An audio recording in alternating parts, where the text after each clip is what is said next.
Элдик курултайга президенттен убактылуу бекитилген жоосуна ылайык жерлерден делегаттар тандалып, элдин үнүн, көйгөйүн угуу максатында уюштурулууда. Күн чыгыш айыл аймагынан дагы 2 делегат тандалып, жергиликтүү элдин чечилбей келген орунтуу маселелери бийликке түз жеткирилип, эл менен өкмөт ортосундагы алака дагы да болсо жакшыруу алдында тургандыгын эксперттер бир ооздон белгилешет. Бүгүнкү жыйында буга чейин жерлеринде ушу 100 делегатты шайлоо болуп өткөн.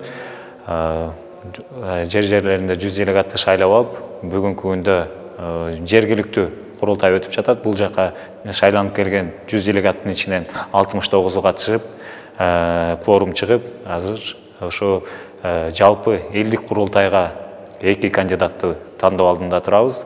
Азыр ошо делегаттардын сунушу боюнча 8 кандидат болду. 8 кандидаттын ичинен элдик курултайга 2 кандидатты шайлап жөнөтмөкчүбүз. Буга чейин 452 айыл аймагынан 100дөн делегат шайланып, бүгүн анын ичинен эң татыктуу 2ден жаран тандалып шайланды. Алар экономикалык, социалдык, айыл чарба, деги эле жергиликтүү калктын мүдөөсүн, ой пикирин бийликке так жеткирип, жоопкерчилик менен жүктөлгөн милдетке берилүү менен чын ыкластан кызмат кылышмакчы.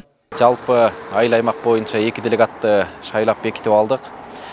Анан ушул жерде жалпысынан биздин Күн чыгыш айыл аймагы боюнча 100дөй делегат буга чейин такталып алынды эле. Ошол делегаттардын ичинен бардыгыбыз бүгүн жалпы элдик курултайга кайсыл маселелерди көтөрөбүз, кайсыл элдин көйгөйлөрүн чечүү багыттарын аныктатып, баягы жогорку бийлик өкүлдөрүнө жеткиребиз.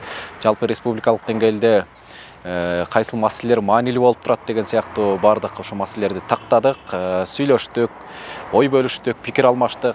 Күн чыгыш айыл аймагындагы эң орунттуу, бийлик тарабынан каралууга жана чечилүүгө чоң муктаждык жаралган 3 негизги көйгөй буга чейин шайланган делегаттар тарабынан сунушталды.